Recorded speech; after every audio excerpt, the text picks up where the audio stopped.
are the things she said in that video. She criticized the lack of political will among leadership to meaningfully fight corruption.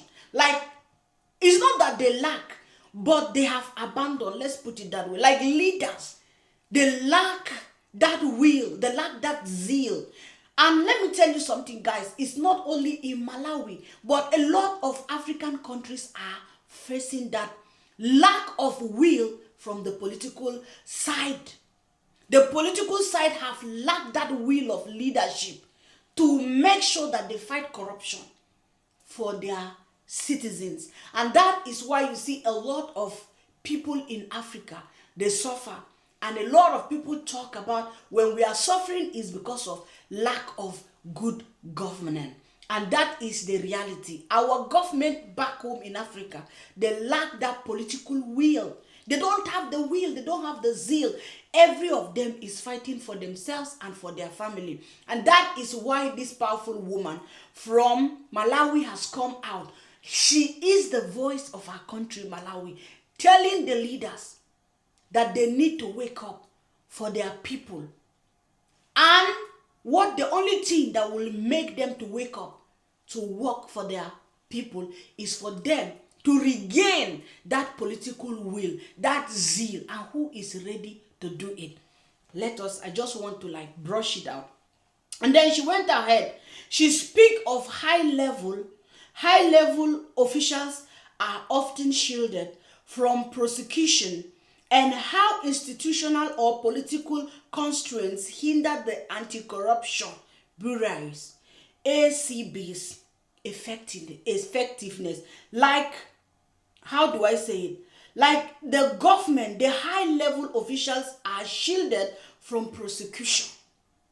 You understand? And how institutional or political constraint hinder the government, hinder that anti-corruption bureaus in doing what they are supposed to do. And then she went ahead in January 2025. During an interview, she discussed her work as ACB, challenges she faced, resistance and interference, and the backlog of cases in the Zodiac Malawi vision. She addressed public persecutions of corruption in Malawi, the expectations people have, as well as her own vision for accountability and transparency, also visible in the video I'm about to play for you guys. So before we say any other thing, I want us guys, for us to understand what we are doing, to go and watch this powerful video from this powerful woman and what she has to tell us about the ongoing corruption in Malawi. Check it out. If you have not liked the video, guys, kindly like the video and subscribe to the Black Beauty TV, and see you guys. What they set out to do. So what's the experience in Malawi? What can you share with others here in the room? What has worked? What are some of the remaining challenges? No, thank you very much, and good morning all. So I come from Malawi. It's a country in South Central Africa, and it's a country that has experienced corrosive effects of corruption for decades. I was appointed as Director General of Anti-Corruption Bureau in 2021, and I was appointed by a government that came on the platform of anti-corruption, a lot of anti-corruption messaging during the campaign. And so realizing that governments in, governments out have spoken about corruption, how they're going to end corruption, and also acknowledging the fact that each and every government has, to an extent, yes, tried to do something, but it failed miserably, especially in the area where, when it's the government that is in power, the expectation is that the Anti-Corruption Bureau or Commission or agency should not deal with the corruption that is happening at that time. In other words, you do not attack the hand that feeds you. You know that. And because I knew, I could sense that the Malawian society is pretty fed up with that. What I did in 2021 upon taking on the position was to make sure that we do with current corruption as we are also dealing with the old corruption. Because I did not want to have the Bureau to be used as a political tool to deal with the political opponents. And so it just so happened that maybe a few weeks into my position, there are a lot of corruption allegations that came, of course, from the UK, but dealing with alleged corruption of the current very senior government officials in the current government. And we really did investigate and even started prosecution of that. It shocked the country. It shocked the country, firstly because maybe a lot of people did not know the extent or depth of the corruption that we had. But secondly, because it had never happened that the Anti-Corruption Bureau could actually handle corruption of sitting senior members of government.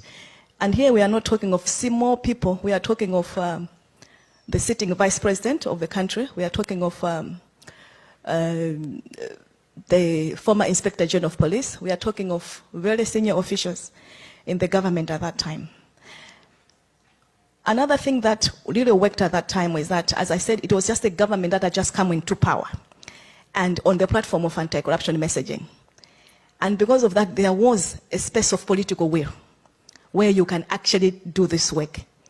But you also know that that space is usually very small and narrow. It's not there forever, and such that if you do not utilize it at that particular time, it goes very fast. And I think I can safely say that it's no longer there. But the fact is we did it. And during that time, because we managed also to break down the messaging to the people of Malawi, to the local Malawians, to understand what this corruption is all about, how it's impacting them.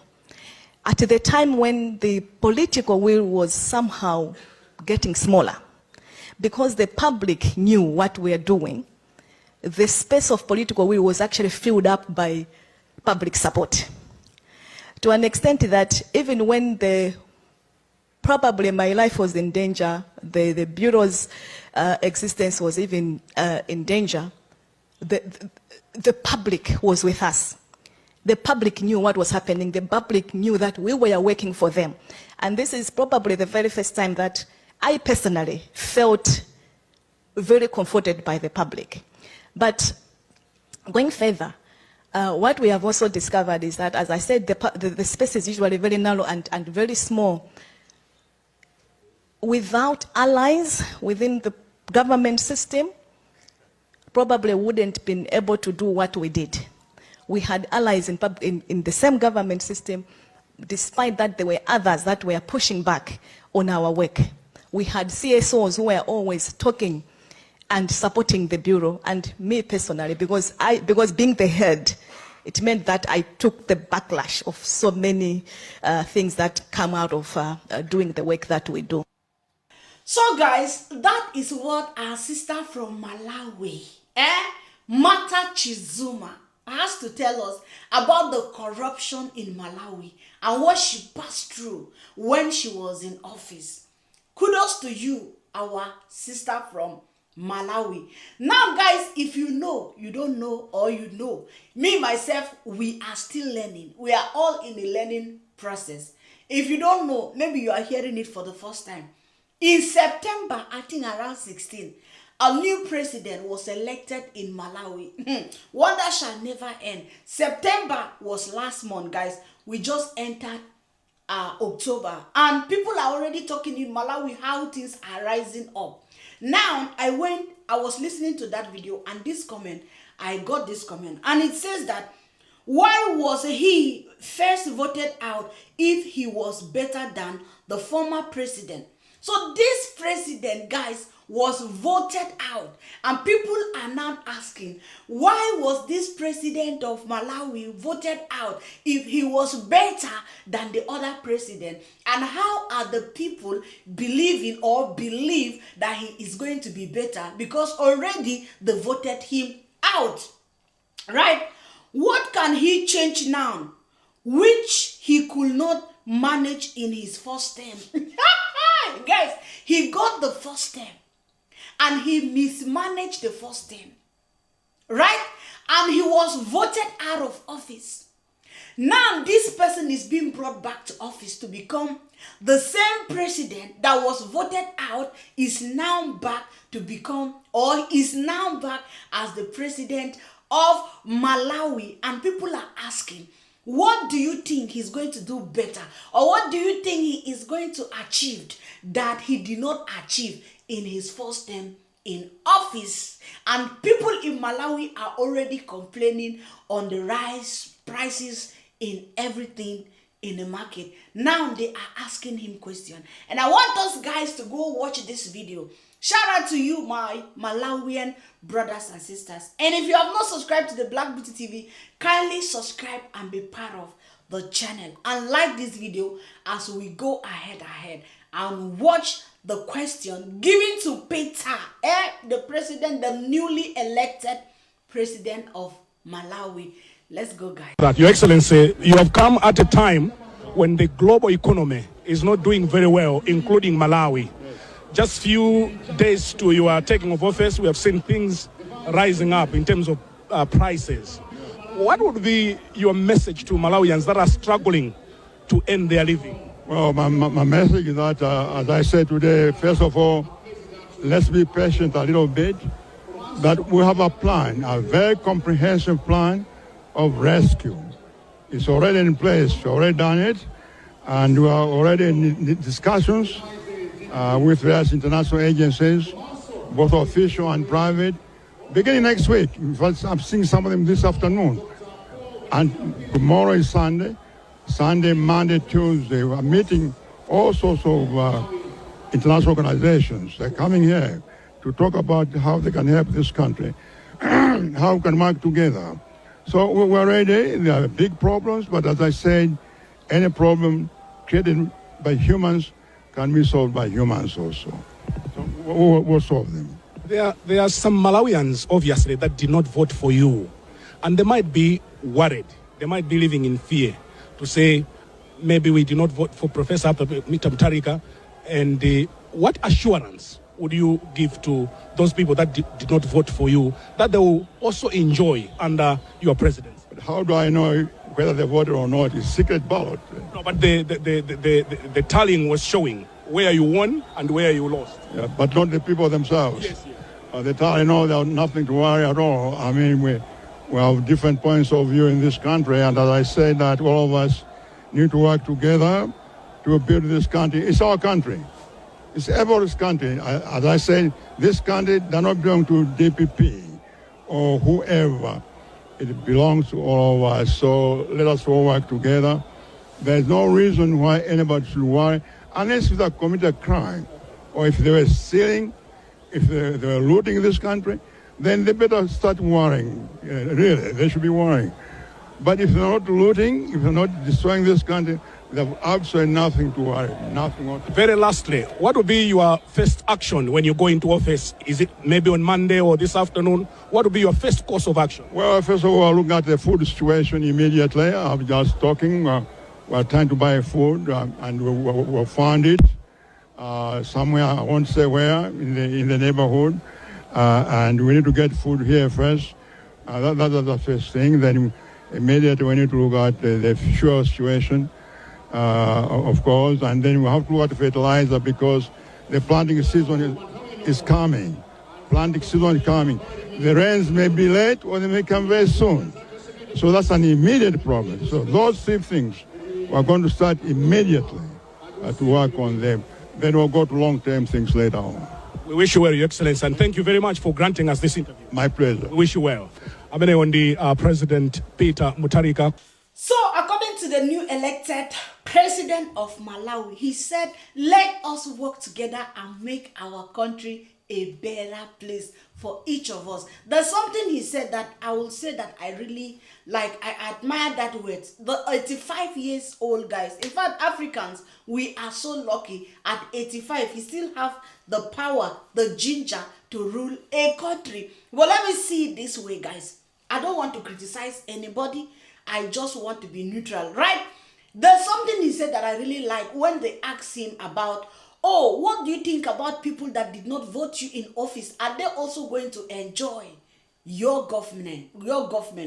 And he said, how will he know who and who did not vote for him? And then the interviewer said that, but it shows where you won and where you did not win. And then he said, yes, but not the people. And that is exactly. There is no how you would tell me that he lost in a community and there is nobody in that community that voted him in office. Even maybe he get 10 votes, he appreciated the 10 votes he get in that part that they voted him. And he is not going to generalize and say, okay, I did not win in this area, so I have to punish them because I did not win. And then he said, you know, when we watch video, we also need to learn in the videos we watch. He said that in this world, everybody have their own opinion and their own point of view. How I hope really is coming from his heart that, yes, these people that did not vote me, they have also their opinion and their point of view why they did not vote me in office. Now, in the other hand, where they are asking him, okay, people are already crying. Imagine, you just came in office. In fact, they just elected you as the new president of the country. And it's not even up to 1 month. It's not even up to 3 weeks, right?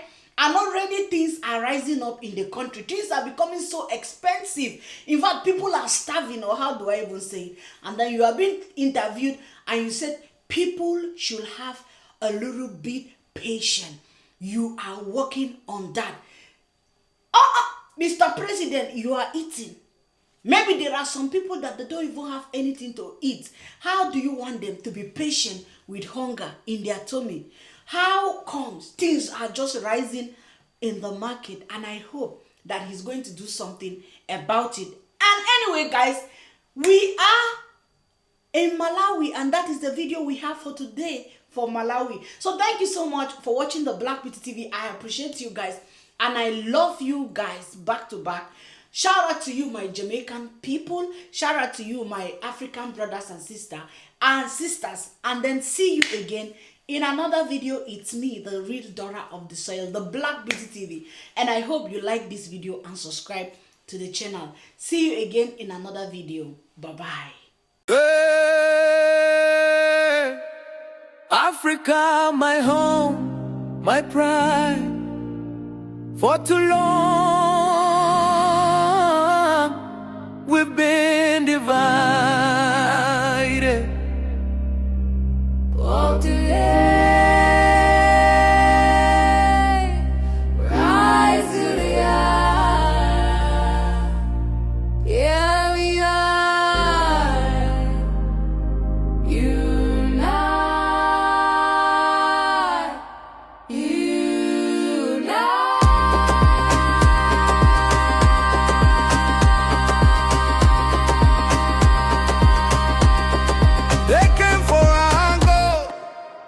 For our soul, we work their field, we paid their toll. They say we sold out, but truth's been twisted. We were under chains, our voices resisted. Our land was rich, but our people cried. Still we stand, still we provide. Now I see the fire in our brothers' eyes. From north to south, our spirit will rise. No more borders to keep us apart. One beat, one drum, one African heart. Africa, you